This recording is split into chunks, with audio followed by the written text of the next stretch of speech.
Presenting The Complete Orson Welles and the Mercury Theater on the Air in The War of the Worlds by H.G. Wells. This is Orson Welles, speaking from London. as the third man. Stand by. We'll be on the air in 15 seconds, Mr. Wells. Yes, I know. Stand by, everybody. Mercury Theater on the Air presents Orson Welles as Count Dracula in his own version of Bram Stoker's great novel, Who knows Dracula. what evil lurks in the hearts of men? The shadow knows.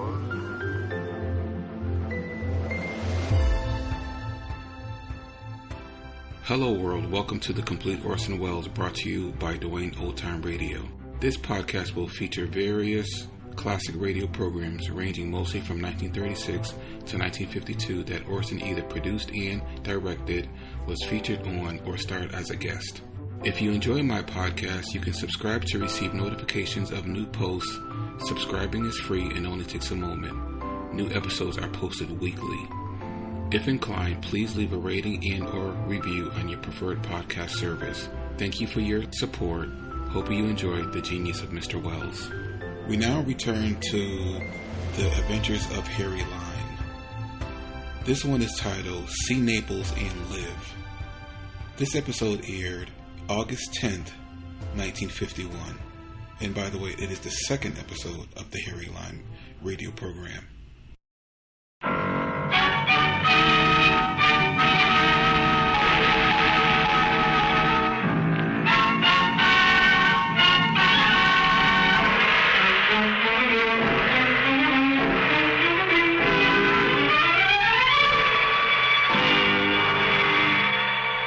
Presenting Orson Welles as the third man.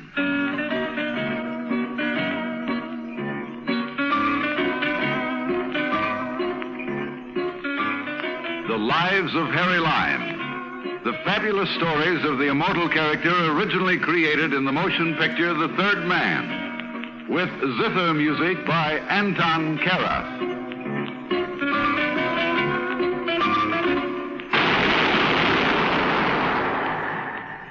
That was the shot that killed Harry Lime. He died in a sewer beneath Vienna. As those of you know who saw the movie The Third Man. Yes, that was the end of Harry Lime. But it was not the beginning. Harry Lime had many lives.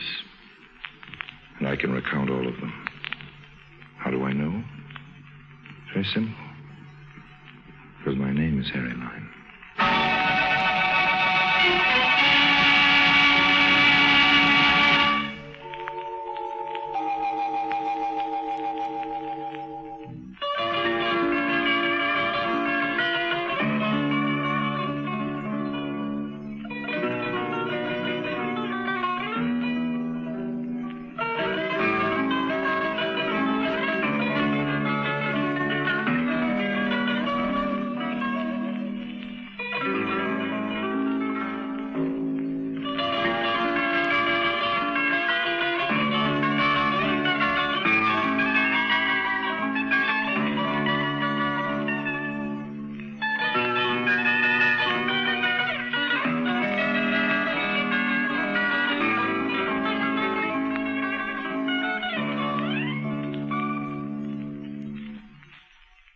And now, Orson Welles as Harry Lime, the third man in See Naples and Live.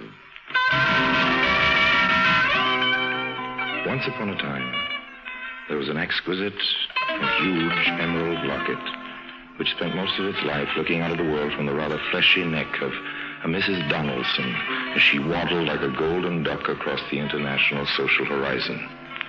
I had a rather strong desire to change the habitat of this particular locket from the neck of this particular lady to my own particular itching palm. It was Naples before the war. Enter. You kept me impatient for an hour, Mr. Lime. I'm sorry, Signor Rubio. I just flew in from London, forgot to move my watch ahead. It is my knowledge that you have been in Naples for 3 days now, but it does not matter. I am a man with a skill for waiting. I'm going to be very brief. I won't waste any more of your time. Bueno. But first, I must tell you that I have made all the arrangements to dispose of the Donaldson Emerald. Oh, yes? As soon as we possess it, of course. There's a small item I forgot to tell you about, Signor Rubio. I have decided To include you out. I do not think I understand. To be brief and simple, I've decided to dissolve our partnership, old man. Oh, you're disposing of me? Perhaps that's a nicer way of saying it. I do not prefer to be disposed. Naturally, you don't, but sometimes we get disposed, whether we like it or not. Mr. Lime, we began this enterprise together, and I think we shall finish it together. You have never been more in error, old man. Now, you must forgive me for running off. A moment, Mr. Lime. Yes? You recall Carlos? I do. And that young man from Innsbruck, I forget his name. You mean Mannheimer? Yes, if it were possible, they would be very sorry they were rude to me. I'm now the most well-threatened man in Europe, and you have joined an innumerable caravan. Arrivederci. Don't farewell me yet, Mr. Lime. Sorry, but I really must. Do not force me to shoot you. If you take one more step toward the door, I will fire. Now, don't be a complete fool, old man. If they found a dead man in your room, they'd hang you. I will be easy with you. Just tell me where Mrs. Donaldson is, and I will forgive you your ungratefulness. Rubio, I'm on my way out. If you fire that gun, the police will be here before you can get out of the hotel. Buongiorno. There's a saying in this city, see Naples and die. It only proves that life is very short and uncertain for us all. Goodbye, old man. Believe me, I am not a professional hero. But I was not at all concerned about Signor Rubio putting a bullet in me, not in his hotel room. I hurried to the pier where the Arcturus was about to dock. She was carrying precious freight, Mrs. Donaldson. They already made arrangements with one of the customs officials to hold Mrs. Donaldson up on a pretext of going through her luggage.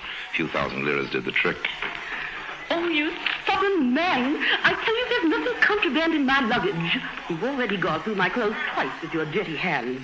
Amy, talk to this man. He doesn't understand a word of English. My Italian is worse than his English. Mi rincresce tanto, signora, ma è necessario. Ho istruzione di esaminare il vostro bagaglio. Deve aver pazienza. What seems to be the trouble here? Thank heavens, an American. I have no idea why this idiotic official is rummaging through my clothes. That's just a matter of form, you know. You think I was a smuggler or something. I've been to Naples many times, and there's never been this ridiculous fuss. I'll talk to the American consul. See to it that this man loses his job. I wonder if you could talk to him. That is, if you can speak Italian. Of course, I'd be only too happy to. Let me see what I can do. Che cosa succede qui? È di regola di esaminare ogni 25 passeggeri. No, questo non è necessario, conosco il signore. Questa è la mia carta. Ah, signore, mi rincresce tanto di aver dato alla signora tutto questo disturbo. No, veramente. Niente. It's all right now, you're cleared. Here, let me help you your bags, Thank you ever so much. I don't know what I would have done without you. Amy, get one of those porters to help us with the luggage. Yes, Mrs. Donaldson. I have my car here. I'd be glad to give you a lift to your hotel. Oh, I wouldn't want you to bother. Oh, don't bother at all. One fellow American to another, you know. Thank you.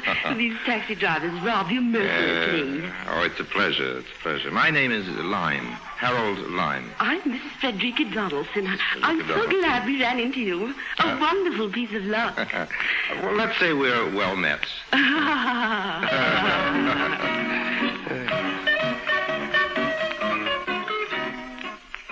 Loveliness was gracing my car. Loveliness in the form of the emerald locket around Mrs. Donaldson's neck, and loveliness in the form of Amy Collins. She was Mrs. Donaldson's hired companion. She had red hair and eyes to match the emerald, and she liked me. I think she liked me. Every so often I'd catch her eye. And she'd turn away, as if she were guilty of something. Really, Mr. Lamb, I've never been so humiliated. Just standing there with that man poking away at my underthings, messing up all my clothes. Absolutely no regard for our feelings. Something should be done about this. He was only following instructions. I don't think he meant... Doing anything of the sort. He was just being malicious and perverse. If it weren't for Mr. Lime, I don't know what would have happened. We're deeply indebted to him. Oh, you don't owe me anything at all. I did what any other American would have done, Mrs. Donaldson. I wish we could repay you for your kindness. Well, you know, I think maybe you can. Wonderful. Just tell us what it is. Well, I've got to buy my sister a gift. It's her birthday. I don't know too much about jewelry, so I wonder if either of you could come along and help me shop. Of course we can. Amy does most of my shopping for me. She's very good at that's it. Wonderful. I'm sure she'd be delighted to help you. Don't you want me to help you get your things unpacked? I'm already unpacked, thanks to that customs official. No, you go ahead. Just drop me at the hotel. You don't mind, do you, Miss Collins? Oh, no, not at all. Good. It's a relief. Now, I'd like both of you to be my guests at dinner tonight. That's very kind of you. We'd be delighted. Oh, it's my pleasure, Mrs. Donaldson. Really, it's my pleasure. We deposited fat Mrs. Donaldson in a room, and then Amy and I went shopping. I took her along to the Corso Vittorio Emanuele, one of Naples' better thoroughfares. What are you looking for, Mr. Lime? Please, call me Harry. All right. May I call you Amy? If you wish. You don't sound very enthusiastic. Please call me Amy. That's much better. What do you want to buy for your sister? Some nice jewelry, a necklace or a locket, something like that. Mrs. Donaldson was wearing something pretty, something like that. You don't know much about jewelry, do you? Well, I know what I like. Most of the time, the things I like you can find in a dime store. You won't find Mrs. Donaldson's locket in a dime store. It costs about $20,000. $20,000? You're kidding. No, that's a real emerald she has set in the locket. Well, she must be crazy traveling with a thing like that flashing on her neck. Oh, well, it's not very wise, but she's very sentimental about it. Her husband gave it to her just before he died. She swore to wear it every day of her life. She was very devoted to him. Well, I suppose you think I'm pretty much of a chump about jewelry. You have good taste. I also have good luck meeting you. Life is very strange, isn't it? No, why? Well, just half an hour ago, you and I were total strangers. Now here I am helping you buy a gift as if we'd known each other for a long time. Well, there's nothing wrong in that, is there? No, it's... Just at the moment you entered the scene, things seemed to move fast and efficiently. You make it sound as if it were a fault. Oh, I didn't mean it that way. I can go away and come back again and do it more slowly. I suppose I sound foolish. Perhaps it's because you like me too soon. Well, I liked you too soon. Well... That's probably too fast for you, too, but you see, I'm a man who says what's on his mind. It's probably not a very efficient way of talking to a gentle soul like you. Oh, no, I prefer straightforward people. All right, now, you be straightforward. What was your first reaction to me when you first saw me? I was interested, perhaps, maybe intrigued. That's better. You have a way of condensing relationships quickly. Well, if people like each other, they don't need a calendar full of time to tell them about it. Good things grow slowly. Here's a shop.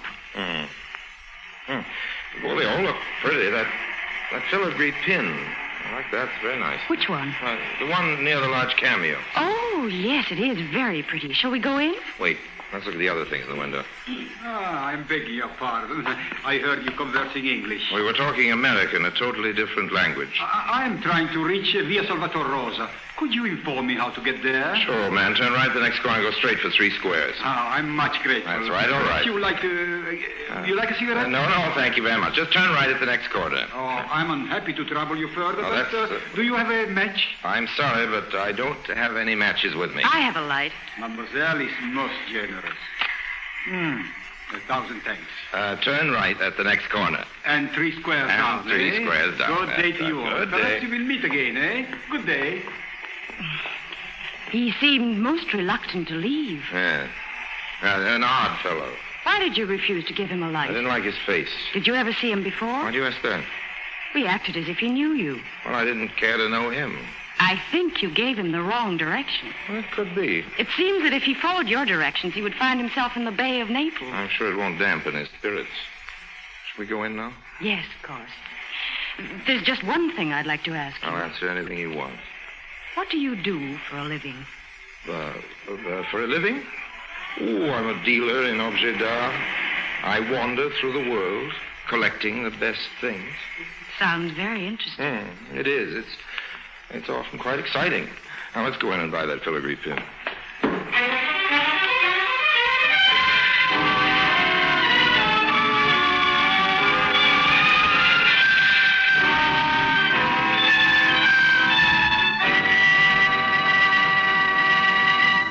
Orson Welles returns in just a moment as the third man.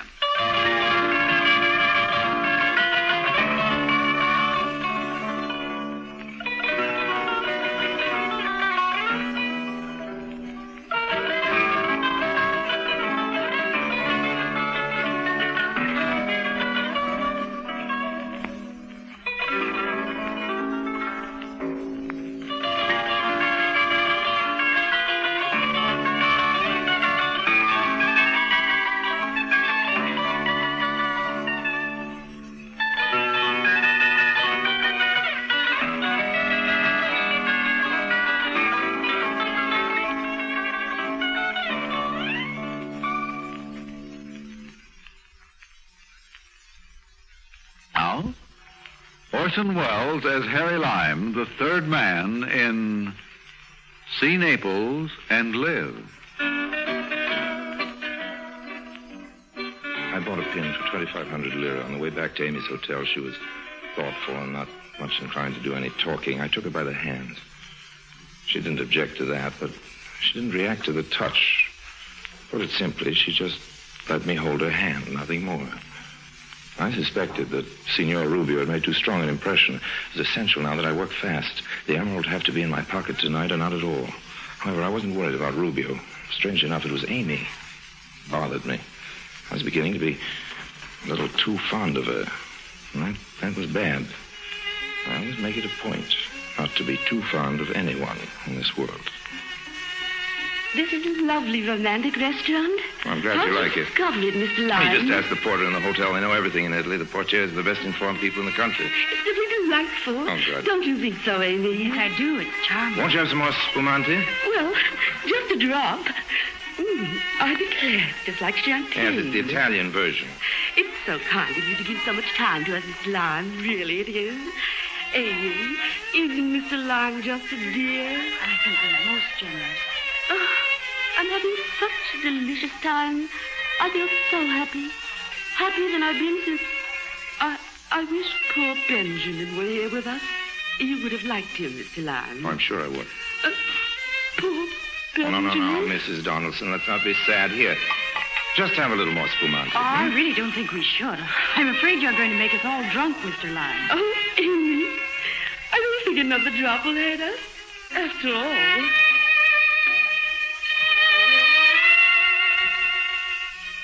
By this time, Mrs. Donaldson was becoming thoroughly relaxed. Spumante is a fine relaxer. I stirred the champagne with a wooden swizzle sticks, the bottom of which was well laced with phenobarbital. My keynote for the evening, as you can see, was relaxation. Before the evening was over, my emeralded guest was going to be the most relaxed woman in all Italy. The spumante bubbled and frothed over as I stirred it. I know I shouldn't have another glass, but... Perhaps you had better stop, Mrs. Donaldson. Never. I just feel so wonderful. How about you, Amy? All right. A toast to us. May we always be as happy as we are now. A toast to you, Mr. Lyon. You wonderful, wonderful man. I patted her neck. I wanted her to get used to the touch of my hand against her neck. She withdrew a little. Her neck had become super sensitive about the locket. As we drank, I studied the clasp on the locket. It was a simple device. You turned a tiny wheel, and it released the catch. Just a twist of the wrist. The musicians are going to play again. Cameriere. Please, Mr. Lime, no more spumante. No, I have a special surprise. Yes, signore? Have the musicians come over here. Yes, signore. Oh, isn't that sweet? That's a lovely gesture, Harry. I thought you'd forgotten my first name. Here they are, signore. What would you like them to play? What would you like, Mrs. Donaldson? Oh, I can't think of a thing. How about some Neapolitan songs? Per favore, Monastere Santa Chiara. Cantatelo.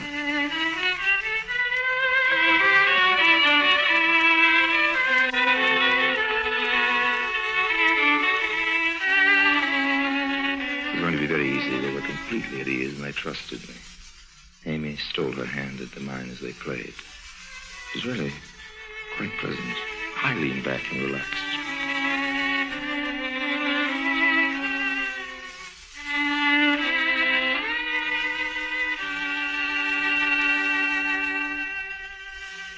That was just beautiful. Very good. Thank you. Molto grazie. Here's something for the lads. Oh, grazie, signore. Did you enjoy it, Mrs. Donaldson? They played divinely. I have a wonderful idea. How would you all like to go for a drive to Pompeii? At this hour? Yeah, it's only 10 o'clock. It's a full moon. Be quite a thrill. I'd adore to go. Fascinating place. I've been there many times. Well, you have to see it at night. Isn't it closed? Of course it is. We can go in through the back way near the arena. I'm willing if Mrs. Donaldson is. Try and stop me. What a marvelous idea. Just one thing. What is it? Amy told me about your emerald locket. I think it'd be safer if you left it at your hotel. In the safe of your hotel. Don't you worry about it. I never take it off No, but my really. neck. Except when I retire. Don't worry about it. It's perfectly safe. Besides, we won't find any criminals in Pompeii. No, I'm sure not. But all the same, I'd feel better if you left the Oh, locket. no, I can't do that. Please don't fret about it. All right, if you're sure. Let's go right now. Just let me pay the bill. Cameriere? Yes, signore. Conto, per favore. Check. Sì, signore. was less than an hour's ride to the ancient, extinct city of Pompeii, lying like a corpse at the foot of its killer, Vesuvius. We entered through the gardens of an ancient home. The moon shone down hard and white, lighting up the empty city. Isn't it thrilling? Beautiful and frightening. A chap by the name of Trebio Valenti used to live here. He hasn't been home for nearly 2,000 years. Here we are in Abbondanza Street. It's in perfect condition. Isn't it exciting? It's unbelievable. Look at the gutter. You can see where the chariot wheels made deep ruts in the stone. What a narrow street. We can walk in the gutter. I don't think we'll be run over by any chariots tonight. Where does this street lead to? To the Forum. What about those lovely buildings? Oh, they're old mansions. Belong to a couple of rich fellows. See the sign on the wall? What does it say? Post no bills. In Latin. And the sign alongside of it? Down with such and such a tyrant. Time has worn away the name. Just amazing. It's all beginning to make me feel faint. Oh, don't you feel well, Mrs. Donaldson? I feel fine. Just sleepy. I don't know why I should feel sleepy when I'm so excited. Don't you want to sit down? Maybe I'd better. We'll just rest for a moment. I think we'd better go back. We will, but first we'll let Mrs. Donaldson catch a few minutes' rest. There's a marble bench in the atrium of the Casa de Ceriali. He used to be an arrogant rich man who didn't like the strangers visiting his palatial home, but I don't think he'll mind now. Oh, it's lovely in here. Here we are. You sit down, Mrs. Donaldson, and rest your shoulder against mine. There you are. You're darling, Mr. Lyme. Amy, if you walk into the other room to your right, you'll see some excellent frescoes. They're beautifully preserved. May I have the flashlight? Yes, here. Mrs. Donaldson was sleeping softly. I pressed my fingers against her neck to test her responses. There was no reaction. Tried it again so that even in her sleep she would feel no alarm, become accustomed to the feel of fingers around her throat. She slept peacefully on. I quickly unloosed the catch and with slow care, not to slide the locket, picked it gently off the neck. At the same time, I held her hand to divert a sensation of touch. It was done quickly. I was ready to make my silent departure, gently propped her against a pillar. Then I heard a sound that froze me. Footsteps. Footsteps, and they weren't Amy's. Who's there? What's the matter? I caught a glimpse of him. It was one of the guards. There's only one thing to do. Run. Strada Stabione, I turned the corner and ran into one of the old Roman baths. I made for one of the rooms, expecting it to have another exit. It was dark, and I fumbled around. I had a very unpleasant feeling when I became aware that the only way out was the way I came in. I reined back. It was too late. My pursuer was standing at the entrance with a flashlight in one hand and the gun in the other. It was not a guard. It was Rubio. You see, Harry, fate has thrown us together again. It's still around her neck. The locket, please. I just told you. I'm not in my hotel now. This time I will kill you. Give me the locket. I'm not a usually reckless fellow, but this time I did a very rash thing. I rushed him. He fired. The bullet tore a hole in my shoulder, barely touching my skin. I wrestled with him. He fell on the marble floor. He was wiry, very strong. In a few seconds, it was clear that he was in far better shape than I. Then he hit me a very rude blow on the head with a gun. And I abandoned the fight. For a moment, I just lay there thinking what a very evil moment of my life this was. Now, the locket. Okay. Thank you. And now I think I will dispose of you for having caused me all this trouble. Halt! Getta il revolver, signore, altrimenti tiro. That's the police, Rubio, old man. You're caught. Caught red-handed. But the emerald... It doesn't belong to you, old man. Better go along quietly with the police. Look, there's some more of them coming through the door. No use putting up a fight. Remember what I've always told you, old man. Crime doesn't pay.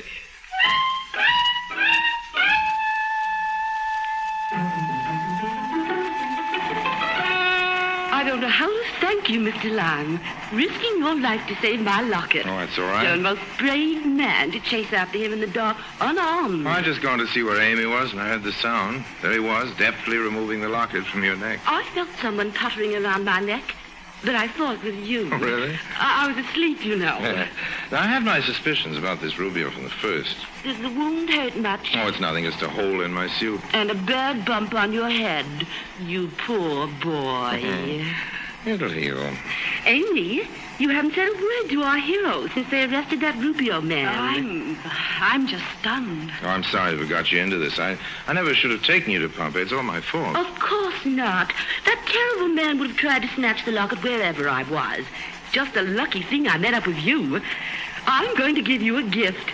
You just must take it. £100 note. Oh, I wouldn't think of it. You'd make me very happy if you took it. Oh, no, I absolutely Please, couldn't. Mr. Lyon, please. Well, if it means so much to you, I'll give it to my favorite charity. Well, here we are at the hotel, safe and sound. Thanks to you. I must run upstairs. The whole thing is giving me a severe headache. You will call me in the morning, won't you, Mr. Lyon? Indeed, I will, Mrs. Donaldson. Good night. Good night.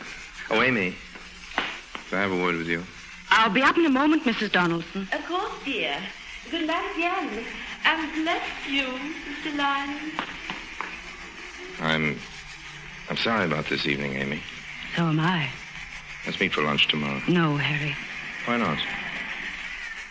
I never saw the frescoes on the wall. You didn't? No, I didn't find them, and I walked all the way around.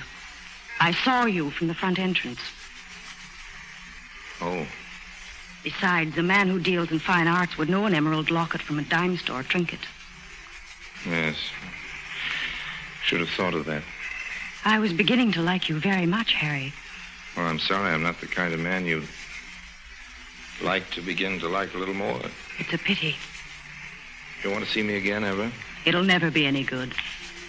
Well, you might as well have the filigree pin. What about your sister? I haven't spoken to my sister in 10 years. She doesn't approve of me. Supposing I give it to you. No, thanks. You mean you wouldn't take it? No, I couldn't. Well, supposing if you didn't take it, I just threw it away. Oh, but you shouldn't do that. Oh, I won't. We were just supposing. Now, goodbye, Amy. There's no supposing about that, I suppose.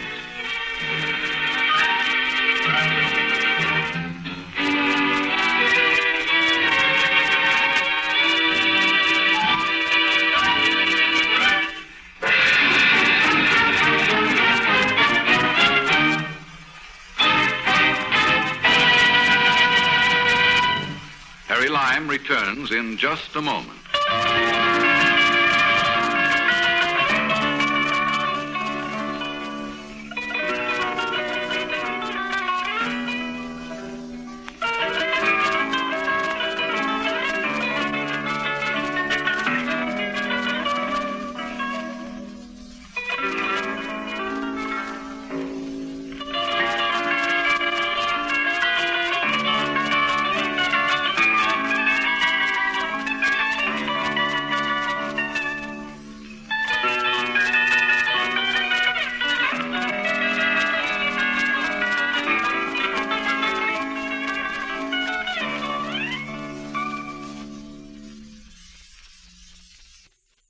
And now, Harry Lime.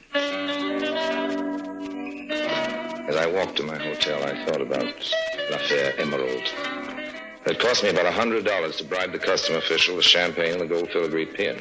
The reward left me with a profit of $270-odd plus a bump on the head and a hole in my suit. I'd lost the lovely green emerald and the lovely green eyes of Amy. The emerald didn't bother me too much, but Amy. Amy. She nearly interfered with the great romance of my life. My love for Harry Lime.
Thank you for listening to and showing your support for my podcast.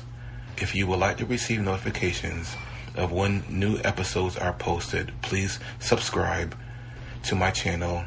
Subscriptions are 100% free, and they really help me get an idea of how I'm doing. You can also go to my website where you can listen to all of my podcasts for free, and you can also download episodes for free. The website is otr.duane.media. There is also donation information on there if you want to show your support or become a patron. You can email me at info@otr.duane.media. I'm also on Instagram at duane.otr. Well, hope you enjoyed, and until next time, stay safe, wish you well, and as always, peace.